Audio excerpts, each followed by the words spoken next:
Hello, my dear friends. You're in the MilitarySummary channel, and today we will discuss the situation in Ukraine on the 14th of October of 2025. Today we have lots of very interesting updates, so let's start. And first, let's talk about Tomahawk missiles, which most likely would be provided to Ukraine in coming days. This thing is, and the question is, how many missiles the United States of America are going to send? Western media: US cannot deliver more than 50 Tomahawks to Ukraine.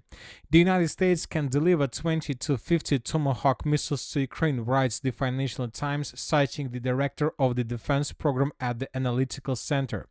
The US has 4,150 such missiles. However, Washington can probably deliver only a few units to Kyiv. The reason is that out of 200 missiles purchased since 2022, more than 120 have already been used up, and the budget for 2026 plans to finance only 57 units. So most likely Ukraine will receive from 20 to 50 missiles, but this is just the first batch.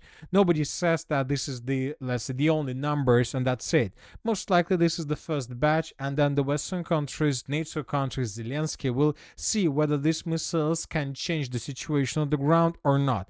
And if they can change the situation, most likely we will see the second, the third, and maybe the hundredth batch of these missiles transferred to Ukraine. The problem is that, according to information we have, Ukraine itself doesn't have soldiers, officers who can use these missiles, who can navigate these missiles. Ukraine doesn't have intelligence, doesn't have satellites to control these missiles. So if Ukraine is going to use these missiles, most likely they will have to use U.S. officers for these purposes. For example, the Russians stated that the launch of Tomahawks requires the participation of US specialists, so the supply of these missiles to Kyiv could really end badly. So the Russians are trying to tell us that most likely this will ruin completely the relations between the United States of America and Russian Federation. Another question is how exactly Ukrainians are going to use Tomahawk missiles, because everybody knows that Tomahawk missiles can be used just from ships. So ships, submarines can launch them, and that's it. So which means that the US ship or the US submarines can do this. But as we understand, Zelensky is trying to convince the United States of America to give these Tomahawk missiles with the purpose to launch these missiles from the territory of Ukraine. And very interesting thing is that today, or these days, we got another very interesting article, and here we can see the US made the, let's say, track. And according to information we have, the US has very successfully and timely unveiled a mobile launcher for Tomahawk missiles called the XMAV. A truck-mounted launch container accommodates 4 cruise missiles. Judging by the fact that this is a high mobile truck, it is expected to be highly mobile and capable of deploying the missiles anywhere without the need for equipment or site preparation.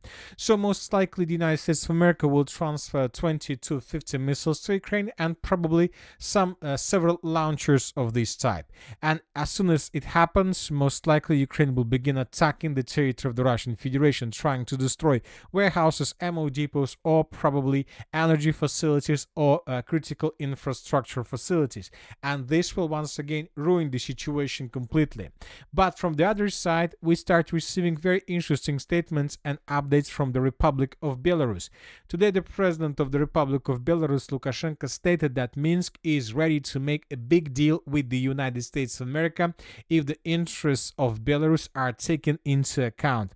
If the Americans want to resolve the conflict in Ukraine and see some small role for us there, we are ready to participate in this. We have stated our position: peace and only peace. So we see that there are lots of things that are currently taking place behind the scene.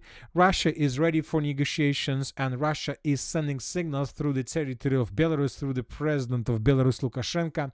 At the same time, Zelensky is trying to get as many as possible Tomahawk missiles to attack deep inside of the territory of Russia, and we see that the European Union completely probably support Zelensky and Ukraine with this, let's say, attacks. So a very complicated situation we can see right now. And today, several sources reported that the United States of America, the White House, tomorrow is going to make a very powerful and very important statement regarding weapons, sending weapons to Ukraine. So, most likely tomorrow, the United States of America either will announce that they will send weapons and Tomahawk missiles to Ukraine or not. And furthermore, according to information we have, Trump expects to meet Zelensky at the White House on Friday.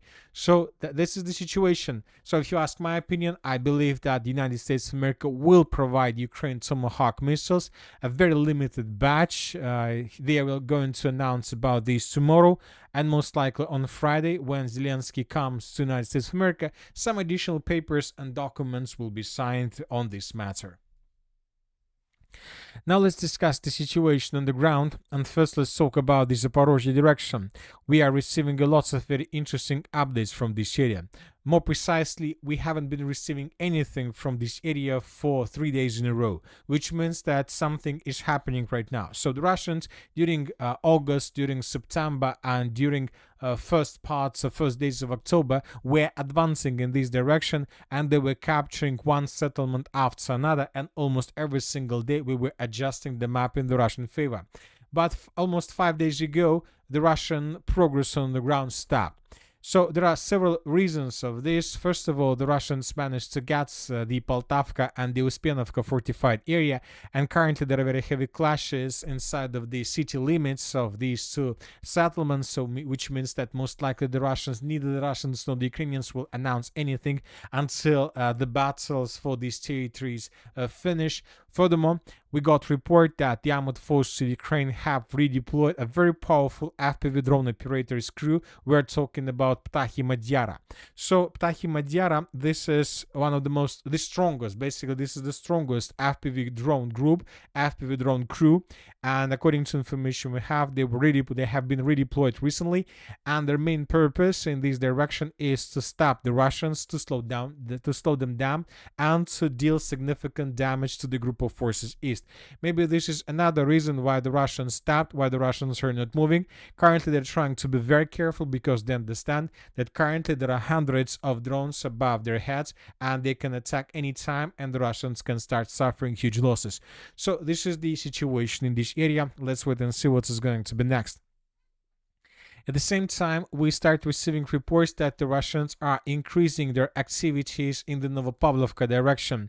According to information we have, during the previous 24 hours, the Russians managed to improve their positions significantly on the Ukrainian side of the river of Volcha. The Russians managed to take under complete control this forest between the settlements of Ivanovka and Filia. Today, this information was confirmed by pro-Russian resources, and if this information is correct, then Russians managed to create a very powerful foothold on the Ukrainian side of the river of Volcha, and from these positions the Russians have good chances to continue offensive operation and to attack the settlement of Novopavlovka from behind. Furthermore, today pro-Ukraine resources published a video where we could see how Ukrainians were attacking Russians on the territory of the village of Andreevka of Klyvtsova, which was recaptured by Ukrainians during the Ukrainian August counter-offensive operation. Now we have another proof that the Russians managed to restore complete control over the territory of Donetsk region along the river of Volcha. So these are the changes on the map between the dates. So this is about the Novopavlovka direction. Furthermore, according to information we have, the Russians continue their offensive operation in the direction of the settlement of Novopavlovka and from the east. Today, the pro-Ukraine resources published this video where we can see how Ukrainians were attacking strongholds or temporary deployment points in fields between the city of Novopavlovka and the settlement of Kotlarovka. Based on this attack carried out by Ukrainians, we have adjusted the map in the fields. Now let's move further and let's discuss the situation in the Pokrovsk agglomeration, because these days the most important updates are coming exactly from this area. The Russians, according to information we have, finished the battle for the western flank of the city of Pokrovsk.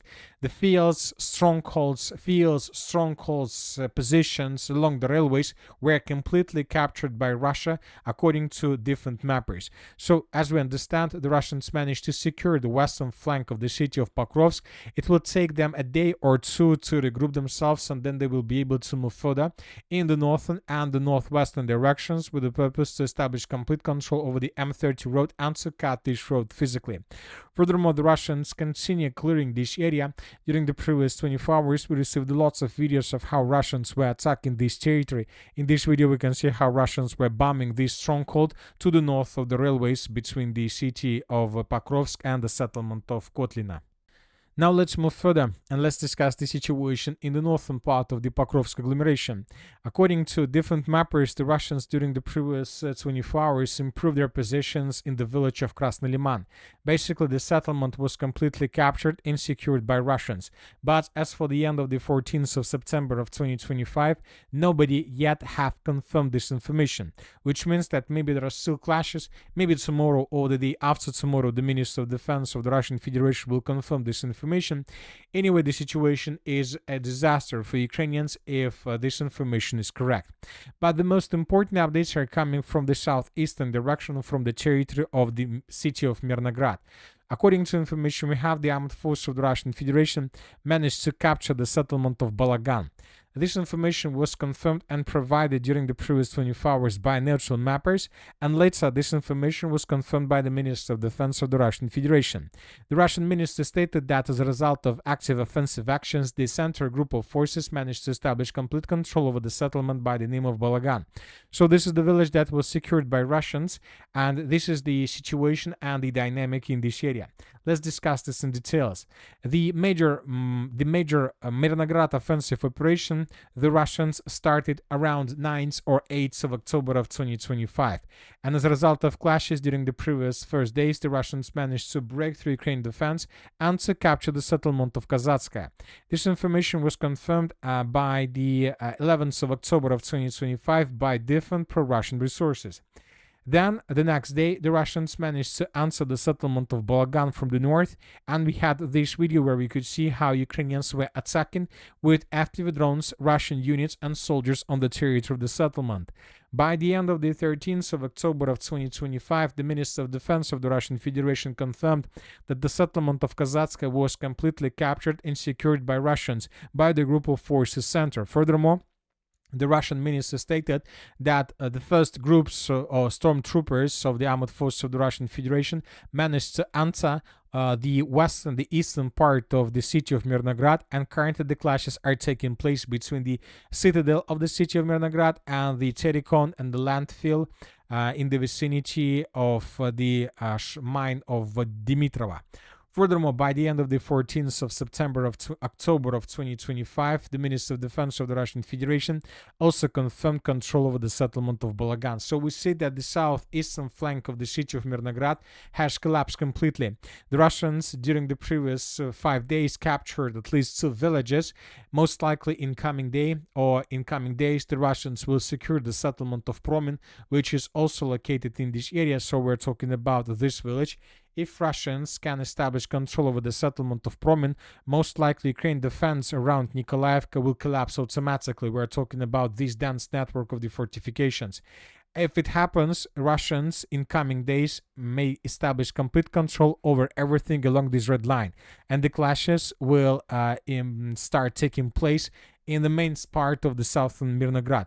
So if Ukrainians lose control over the southern Mirnograd, which most likely is going to happen, then these northern and the central parts of the city of Mirnograd would be caught in cauldron or would be caught into operational encirclement, because Russians will be able to establish complete control over only lines and roads to the west of the settlement and the complete FPV drone control, which will force at the end to begin retreat operation from the Ukrainian side. Now let's move further. Let's discuss the situation in the area of breakthrough. During the previous 24 hours, the Russians improved their positions on the territory of the settlement of Shakhova. The Russians began using armored vehicles and tanks, and as a result of clashes, the Russians answered the eastern part of the settlement of Shakhova. The Ukrainians were forced to fall back further in the northern direction. So the Russians are trying to intensify their offensive operation. They are tasked to capture the Shakhova pocket as soon as possible. Furthermore, according to information we have, during the previous 24 hours, the Ukrainians carried out another counter-offensive operation in the area of the settlements of Novo Shakhova and Volne. But this time, the Ukrainians are not tasked to cut without any breakthrough pocket or something like this. Now the Ukrainians are tasked to pin down the Russians and not to allow them to continue advancing further in the area of the Shakhovo pocket. So they just try to disrupt Russian attention and to force Russians to use additional resources, reinforcements, and reserves in this area. This can allow the Ukrainians to win a day or two or a week and to save control over the Shakhovo pocket. But the problem is it's not the matter of question whether the Russians are able to capture the pocket of Shakhovo or not. It's just a matter of time when the Russians are able to do this. And now the Ukrainians are trying to win some time, to win a day or 2 days, probably until they get the Tomahawk missiles. Maybe then, when they get Tomahawk missiles, this is going to be considered as another media victory of Ukraine and Zelensky. And most likely after this, the Ukrainians would begin retreating from this entire area. Now let's move further. Let's discuss the situation in the Siversk-Liman direction. The sources are saying that there are very heavy clashes for the settlement of Dronovka. This is basically the last settlement between Yampol and the city of Siversk, and there are very heavy clashes. The Russians managed to encircle the village from the north, from the east, and from the west. Ukrainians most likely in coming days would be forced to fall back from this area further in the southwestern or the southeastern directions, and from the settlement of Dronovka the Russians will have very good positions to begin offensive operation in the direction of the city of Siversk itself. Russians will try to answer the northwestern part of the settlement and to encircle Ukrainians who are currently located on the eastern side. If Russians are able to take under control or to shorten the distance to the northwestern part of the city of Siversk, this is going to be something like the Russians managed to do with the Kupiansk and the city of Kupiansk, then the Ukrainians obviously would be forced to fall back. But the problem is that Ukrainians would be forced to fall back in the southwestern direction through the settlement of Sviatopokrovsk. And the main problem is that Russians are advancing in this direction as well. The Russians are trying to secure the village of Zvanovka and to get as close as possible to the southern part of the city of Siversk from the southeast. If Russians are able to do this, then most likely Ukrainians would be caught in cauldron without any chances for evacuation.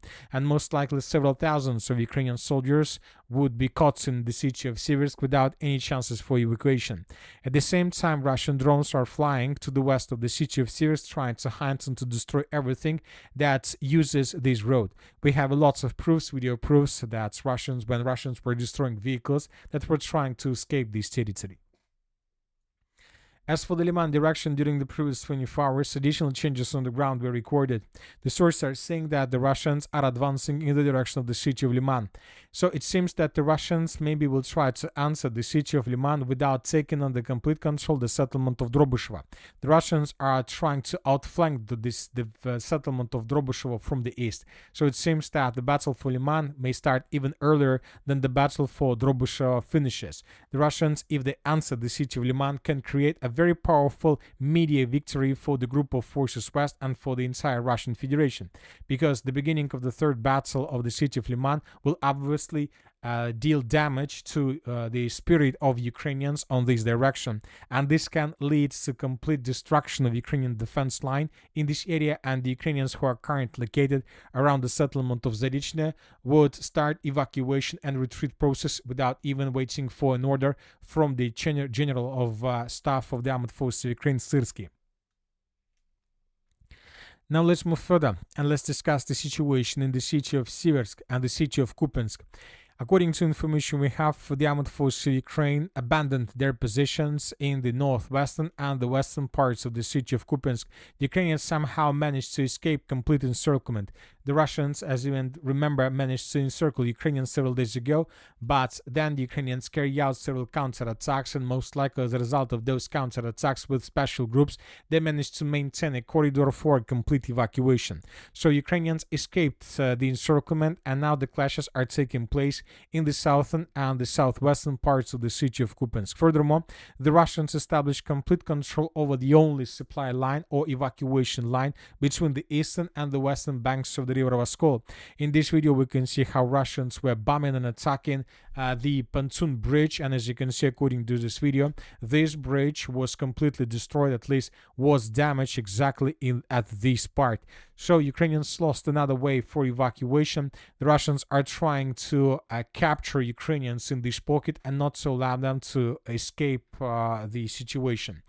And that's it for today. Military Summary channel reminds we condemn any violence in the world. Thank you for watching. Subscribe to my channel, put your likes, join my Patreon, and have a good day. Bye bye.